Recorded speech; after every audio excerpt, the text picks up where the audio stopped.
significantly on a 1 year basis. I think Bitcoin's still up 30% over the last 12 months. They still see it in a bull market. They're still buying. So institutions are looking at this more with like sort of a calm opportunity. And I think crypto retail sentiment is really down at the bottom. My own view is that Bitcoin tripping along sideways here around 100K is a gift.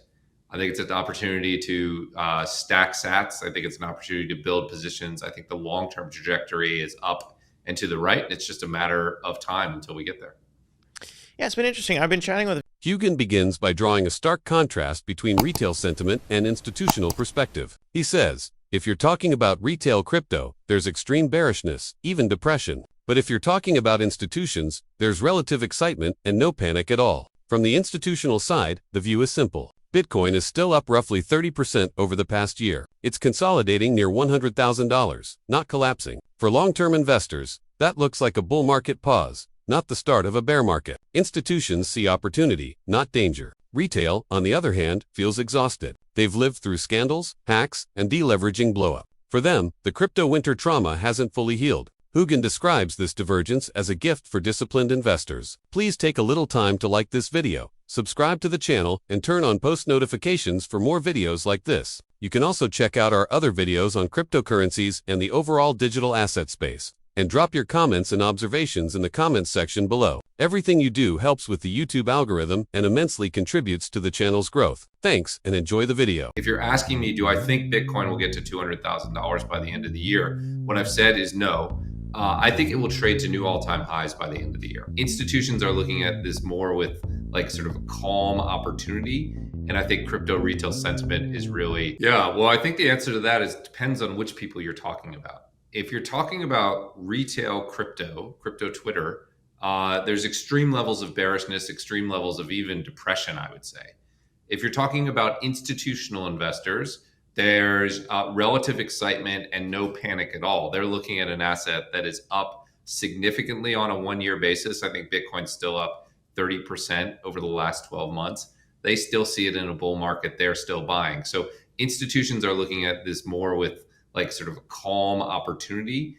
And I think crypto retail sentiment is really down at the bottom. My own view is that Bitcoin tripping along sideways here around 100K is a gift. I think it's an opportunity to stack sats. I think it's an opportunity to build positions. I think the long-term trajectory is up and to the right. It's just a matter of time until we get there.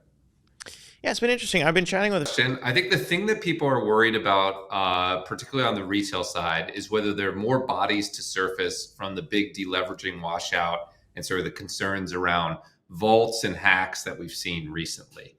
I think either a major body surfacing so people can get that out of their system, or the passage of time, let's say 4 weeks with no major hacks or no major other issues, will help us sort of clear that out of the system. One reason I think crypto retail is on the sidelines is that they're not sure that that process of figuring out what happened during that deleveraging process and whether there were major institutions that were harmed. I think that is continuing. So if we can resolve that one way or the other, I think that would be sort of the bottom of sentiment and the opportunity to rebuild. The other opportunities that I see for sort of positive catalysts is I think progress on the Clarity Act in Congress, or rising expectations that we're going to have progress on the Clarity Act, is a upside surprise that's coming to the market, and I think could give us a reason to rally. Similarly, I think if the market starts pricing in the probability of more rate cuts, if we sort of peel backwards from the hawkish tilt we heard from the Fed at the last press release, I think that could give a bid to a market. So whether it's rate cut expectations, Clarity Act, or just retail getting past their worries that we haven't seen all the downstream effects of that giant deleveraging we had, I think those are the things that would sort of signal the bottom and start to push us upwards until the end of the year. I think the market is still digesting it. I mean, I do think that's one of the reasons why sentiment is still so bearish. I think the market is wondering how many people with leverage positions tied up in the market still have to unwind those positions. I think they're wondering if any major institution took it enough on the chin that they'll be severely challenged. I think the answer to those questions, for what it's worth, are there is still some unwinding and deleveraging that needs to happen, and some small hedge funds that probably are being wound up and need to be moved out of the market.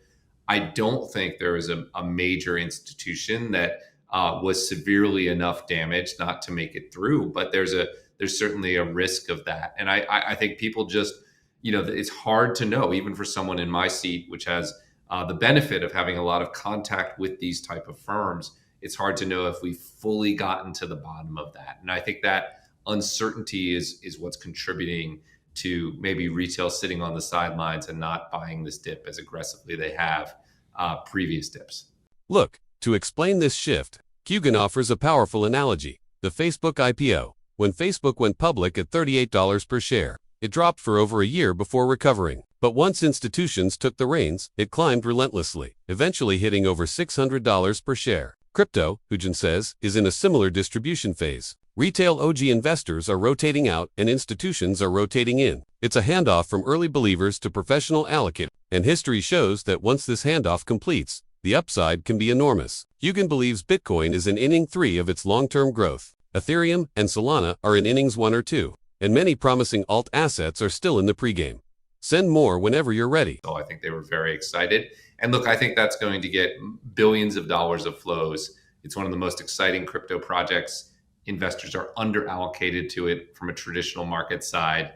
And I think they're going to correct that in the next 6 to 12 months. Yeah, The expectation around an alt season should be one of differentiated returns. I think the era where alts all rose together and any alt was a good alt, and the more risky, the better during bull market blowoffs, is no longer the case. And I think you can see a little bit of this in the relative flows we're seeing between, let's say, the new Solana ETP and the new Litecoin ETP, right? People are differentiating on what they're more excited about. And I think that will be true going forward. We're going to see a lot more quote unquote altcoin ETPs. Some of them will do exceptionally well, and I think they'll be driven by strong community interest and strong fundamentals. And some of them, I think, will fall completely flat.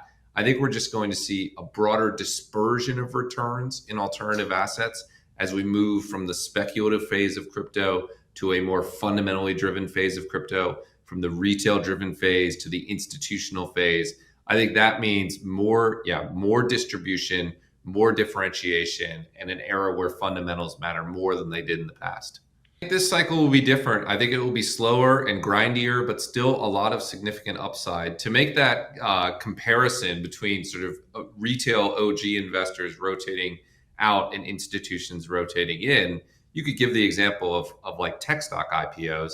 Jordy Visser wrote a great piece about this. You could look at Facebook's IPO. Facebook IPO'd at $38 and then traded down for 15 months before it got back to $38.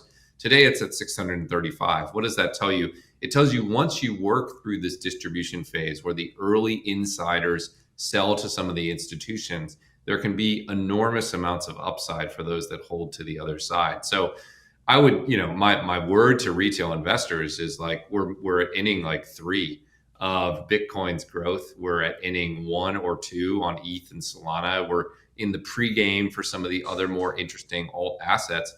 There is still a lot to go after this handoff. It's just going to be different than it was in the past. It's going to, I think, look more like a ladder and less like a trampoline. But that can be great for your portfolios as long as you have the right time horizon and as long as you have the right portfolio sizing. There's still a lot to go. It's just maybe less volatile than it was in the. I think the reasons we had the 4-year cycle are just no longer as relevant, right? The halving is half as important as it was 4 years ago. Interest rates are going down. They went up in 2022. They went up in 2018. So they're working in a different orientation.